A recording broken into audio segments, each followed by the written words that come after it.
ថ្ងៃនេះគឺជាថ្ងៃសៅរ៍8រោច8កើតខែបុស្សរឹកកាយក្តាមឆ្នាំម្សាញ់មីត្រឹមថ្ងៃទី27ខែធ្នូកាយធ្នូដែលយិតបាញ់បានថ្ងៃ នៅក្នុងថាសនេះធោនេះគឺជាអំបិលដូនតាយើងមានពាក្យមួយម៉ាត់ទុកឲ្យយើងគិតនិងពិចារណាណានេះជាក្បាច់មួយនៃរបាំទេពមហានគរគឺរបាំអច្ឆរាឬអប្សរាសាបមួយដៃសាបមួយដៃប្រៃមួយចិបអញ្ចឹងទឹកមាត់ប្រៃរបស់ដូនតាទេពមហានគរនៅត្រឹមមួយចិបទោះបីជាមានការពិតក៏នៅតែនិយាយតែសាបព្រោះអីព្រោះពូជ័យបានបន្សល់ទុកនៅបណ្ដាំប្រស្នាណាអង្កាមសាបខ្លាយទៅជាបឹងខ្លាយទៅជាទន្លេបឹងទន្លេសាបបឹងបូកនឹងទន្លេសាបណាគេហៅថាបឹងបួគឺបួជួចម្បួទាំង24ខ្សែខាងម្ដាយ12ខាងឪពុក12សុរិយកតេ12ចន្ទកតេ12ដែលជាគ្រូដើមម្ដាយដើមនេះសាបមួយដៃប្រៃមួយចិបណាមួយចិបនេះដាក់បង់ទៅក្នុងទឹកនិងប្រៃសម្លណាប្រៃសម្លប្រៃម្ហូបហាត់កំបាំងចិបនេះណាបើយើងស្វែងយល់យើងយកចិបដែលនៅសេសសល់តិចតួចណាឬរយាងនៃមរណៈមេដាគេសម្លាប់ពីមនុស្សម្ដាយដើមខ្លាយជាត្រីដំរីគេសម្លាប់ពីត្រីដំរីនៅសល់ឆ្អឹងយកមកដាំដុះជាដើមត្រប់គេជីកស្មៅជីកត្រប់ទាំងរឹសយកមកដុះដាំជាដើមរលួសថែទាំឲ្យធំទៅខ្លាយទៅជារលួសមាសដែលមានទេពធីតាសេដាច័ន្ទនៅថែរក្សាណាទឹកដីទេពមហានគរគឺសវណ្ណភូមិមិនប្រាក់នេះអញ្ចឹងយើងគួរពិចារណាពីអត្តកម្បាំង5ណាតែយើងមានម្រាម5មានកូនដៃនាងដៃចង្អុលខ្មោចនិងមេដៃអញ្ចឹងអត្តកម្បាំងណារបាំគឺរមនេះណារមនេះរបាំនេះយករមដាក់ពីមុខឃើញរបាំយករទៅត្រួត5ឃើញបាក់យករទៅត្រួតបាំឃើញ5យករទៅដាក់ពីក្រោយឃើញបរមនាំអត្តកម្បាំងពូជិបហ្នឹងណាពូជិបដែលទេពណាទេពរមនៅក្នុងថ្មហ្នឹងដែលយើងដកចេញពីថ្មបានជារបាំទេពអច្ឆរាណាគេហៅរបាំស្រីសួរណានៅក្នុងកោសមុទ្រទឹកដោះនេះពេលដែលបើកទ្វារសមុទ្រទឹកដោះទៅគឺស្រីសួរទាំងអស់នឹងផុសឡើងណាកើតឡើងដោយសារអីដោយសារស្រីសួរទាំងអស់នោះបានស្គាល់បាតដៃម៉ែណាបានស្គាល់បាតដៃម៉ែបានស្គាល់ម្រាម5ម៉ែបានស្គាល់អត្តកម្បាំងរបាំទេពមហានគរណាទេពប្រណំណាទេពប្រណំគឺទេពសំពះណាហើយតែបានទេពសំពះព្រោះទេពហ្នឹងសំពះយើងឲ្យយើងហ្នឹងមើលទៅថ្មណាអញ្ចឹងបានខ្ញុំបានធ្វើនៅថោមួយនេះដែលបង្ហាញពីអត្តកម្បាំងទ្វារទាំង4ហ្នឹងដែលលោកជាប់ណាជាប់នៅក្នុង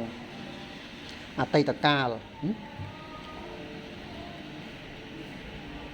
ទ្វារទី1ណានៅអ្នកពាន់លោកកប់លោកធ្វើកប់ខ្លួនឯងត្រឹមកហើយទូលសវណ្ណភូមិនោះគឺទ្វារមាសនេះយើងហៅថាយោនីហ្នឹងគ្រប់ប្រាសាទរាប់ពាន់ណាតែតែមានយោនីហ្នឹងបាត់ចិត្តហើយយកលឹងហ្នឹងទៅញុកណាធ្វើឆ្នុកទៅហើយនំប៉ែនចុកលឹងអញ្ចឹងលោកស្រែកណាទឹកហ្នឹងហូរចេញពីមាត់ណាលោកស្រែកណាស្រែកហៅកូនណាកូននឹកឃើញគាត់បានត្រឹមតែ15ថ្ងៃកូនអើយជួយម៉ែផងណា15ថ្ងៃពេលដែលខ្ញុំបានបំបីក្តីមេដាមហានគរណាសោទី1ណាខ្ញុំបានដកឆ្នុកលឹងដកឆ្នុកយោនីហ្នឹងណាចេញណាទ្វារទី1ណាសេរីទី1នៅលើមុខបើកទ្វារលើកទី2ណាសេរីទី2នៅលើទ្រូងបើកទ្វារលើកទី1ឆ្នាំរោង2000បើកទ្វារលើកទី2ថ្ងៃដែលជុំឆ្នាំ2002បើកទ្វារលើកទី3ថ្ងៃស៊ូណាមី2003ដល់បើកទ្វារលើកទី4ដែលលោកមកលាខ្ញុំគឺថ្ងៃ2មិថុនា2011មកទល់អំពីនេះបាន14ឆ្នាំជាងហើយណាលោកឈរនៅលើយោនីក៏ប៉ុន្តែរូបនេះខ្ញុំដាក់នៅក្នុងផ្ទះនោះគេមិនថែទាំគេធ្វើឲ្យបែកណាបែកមាត់យោនីហ្នឹងពីមុនលោកធ្លាប់តែគង់នៅខាងក្រោមត្រយោនីពេលនេះលោកគង់ណា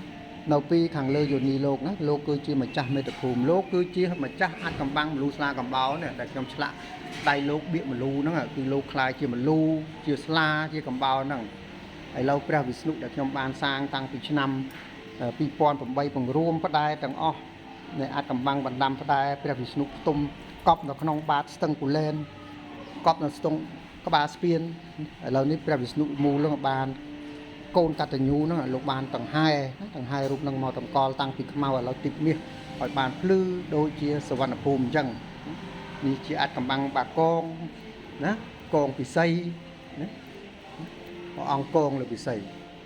ហើយព្រះវិស្ណុនឹងហើយគឺជាប្រលឹងរបស់ទង់ជាតិដែលយើងនាំគ្នាគោរពថ្វាយបង្គំសពថ្ងៃហ្នឹងដែលយើងនាំគ្នាអោនក្បាលគោរពសំពុទេវតាថែរក្សមហាក្សត្រយើងគឺយើងអោនគោរព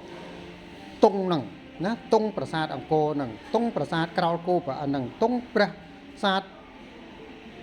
បរមវិស្ណុលោកហ្នឹងតែយើងអត់ដឹងថាទេវរាជដែលថែរក្សាទង់ហ្នឹងជានរណាណាយើងហៅតារាជណាវាបាត់ឥទ្ធិពលវាបាត់អំណាចរបស់ព្រះអង្គណាគឺទេវរាជណាតារាជហ្នឹងគឺទេវរាជធម្មរាជដែលលោកជាអ្នកណាកសាងប្រតិស្ថាននៅប្រាសាទអង្គរឡើងណាលោកគឺជាបុត្រ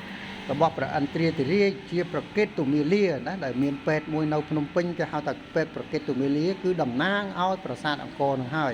តំណាងឲ្យប្រកេតទុមាលានឹងហើយព្រលឹងរបស់ទង់នឹងហើយតែយើងមិនដឹងថាសពថ្ងៃដំបងកញ្ញូងពិតប្រកបគឺអ្នកណាដំបងកញ្ញូងពិតប្រកបគឺនឹងព្រះវិស្ណុនឹងណាលោក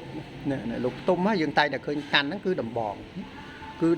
រិទ្ធណាដំបងរិទ្ធដែលលោកយកបានពីរាហុអសុរិនមកវិញហើយលោកគឺជាឪពុកផងម្ដាយផងលោកបានបង្កើតព្រះព្រំឡើងនេះដែលព្រះព្រំមានត្រឹមតែកគ្រប់ប្រាសាទរាប់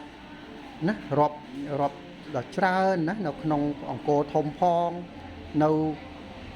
អង្គរបាជ័យផងនៅទន្លេបាទីផងបន្ទាយឆ្មាផងណានៅនិយាយរួមទៅរយាងរបស់មហាព្រំនៅគ្រប់ខេត្តតែប្រាសាទខ្លះក៏នៅមុខព្រំប្រាសាទខ្លះក៏រលំហើយកែទៅជាប្រាង្គណាផ្សារប្រាង្គមូលប្រាង្គអីតាមតែនឹកឃើញហ្នឹងទៅដូចអង្គរបាជ័យប្រាសាទមុខព្រំហ្នឹងកែទៅជាប្រាង្គមូលផ្លុញដូចចេតិយនៅភូមាដូចចេតិយនៅស្រីលង្កាអញ្ចឹងណាកំពូលប្រាសាទហ្នឹងគឺមុខព្រំអតីតកាលគឺមុខព្រំ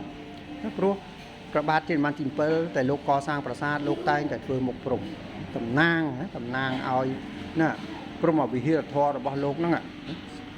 តែយើងមិនដឹងយើងនាំគ្នារំលាយព្រំចោលហើយកសាងកំពូលថ្មីមូលថ្លុញគឺកំពូលចេតិយរបស់ភូមាកំពូលចេតិយណារបស់ស្រីលង្កាយកមកបន្ទប់នៅលើប្រាសាទព្រំណាពេលដែលមុខព្រំនឹងរលំបែកបាក់ទៅយើងមិនបានរៀបចំមុខព្រំនឹងឡើងវិញកសាងព្រំឡើងវិញនេះដែលខ្ញុំចង់ឲ្យយល់ថាសាបមួយដៃប្រៃមួយចិបណាបុកលក្ខធ្វើថ្មិញបន្សាបពិនិះណា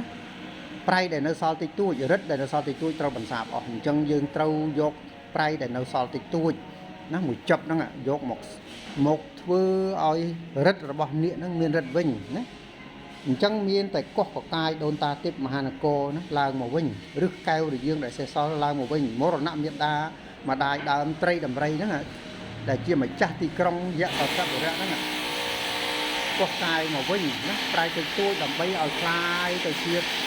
ប្រៃដូចជាមហាសាគរជាអតីតកាលណានាគមានរិទ្ធមិនមែនមានរិទ្ធដោយឯងណាដោយអត់ហេតុទេនាគមានរិទ្ធដោយសារនាគហ្នឹងប្រមូលនៅពឹសតែចេញផងអតីតកាលបានកែអស់ហ្នឹងគេដណ្ដើមយកអស់ហ្នឹងមិនមែនលោកព្រមកែទេណាមិនលោកព្រមកែទេតែដល់យើងគិតឡើងវិញបានន័យថាគេក្រោយពីបែកបាក់អស់ទៅទោះបីលោកព្រមក៏ដោយមិនព្រមក៏ដោយយើងត្រូវតែគេដណ្ដើមយកនេះជាច្បាប់ណាអ្នកចាញ់សង្គ្រាមណាអ្នកឈ្នះសង្គ្រាមគឺប្រមូលយកនៅសិលធម៌ទាំងអស់ទាំងព្រលឹងដូនតាទាំងរិទ្ធរបស់ដូនតាទាំងបំណែកថ្មចម្លាក់ទាំងអស់របស់ដូនតាយកទៅថែរក្សាទឹកដីគេយើងចង់ក៏ដោយមិនចង់ក៏ដោយគឺអ្នកចាញ់ត្រូវតែគេដណ្ដើមយកហើយណានេះជាច្បាប់របស់អ្នកឈ្នះនិងអ្នកចាញ់អញ្ចឹងព្រឹកនេះខ្ញុំចង់បញ្យល់ពីអត្តកំបាំងណាដល់ហ្នឹងណាសាបមួយដៃប្រៃមួយចិបអំបិល